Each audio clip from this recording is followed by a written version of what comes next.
ठाउँमा घुमघाम गरेको अवस्थामा घुमघाम गरिरहेको छु। एक्लै छु म, अहिले कोही छैनन् यहाँ। धराको वरिपरि घुमिरहेको छु। यहाँ हाम्रो बस्नु भाषामाथि एकदमै दाई भाउजू दाई अङ्कल आन्टीहरू हुनुहुन्छ, सबै बस्नु भए उहाँहरू के छ आज चाख्छ र कस्तो लागिरहेछ के लागिरहेछ होइन, उनीहरूलाई म सोध्न चाहन्छु होइन। अनि के छ त, कस्तो भइरहेछ आजको, कस्तो लागिरहेछ। अनि तपाईँले धरहरा चढ्नु भएर कस्तो लागिरहेछ, कस्तो फिलिङ आइरहेछ भन्नु त। ठिक छ, राम्रो लाग्यो, एकदम बढिया लाग्यो।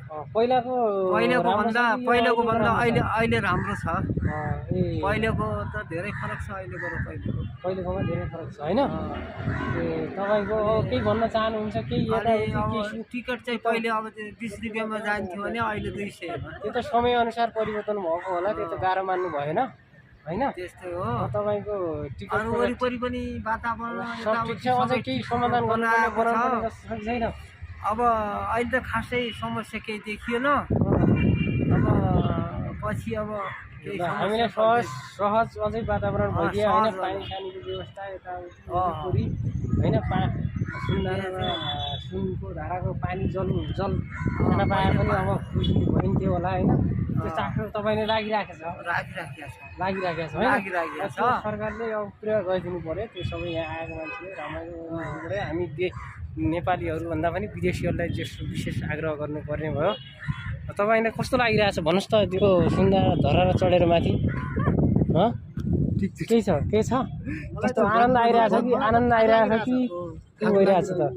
थाक लाग्यो? ए थाक लाग्दैन, माथि गएपछि त लागिहाल्छ। यसो लिफ्ट चढेर जानु पर्थ्यो नि त, त्यति थाक लाग्छ भने त। ए ल केही छैन। ए हो ल, त्यही त। अनि तपाईँको लागि अरू त सब ठिकठाक छ नि? माथि गएर इन्जोय लिनुभयो भने पुरै फुल इन्जोय लिनुभयो, फोटो खिच्नुभयो, भिडियो पनि बनाउनु भयो? ए ल ठिक छ, त्यसो भए बनाउनु राम्रो छ है। सबै गर्नु होला, हेरिदिनु होला। हाम्रो यो आजको रमाइलो इन्जोय ट्रिप हो, नयाँ न्यू ट्रिप के अरे धरहरा चढेको होइन। हामी यहाँ फ्यामिली ट्रिपमा छौँ सबजना होइन, सबजना आफ्नो छ।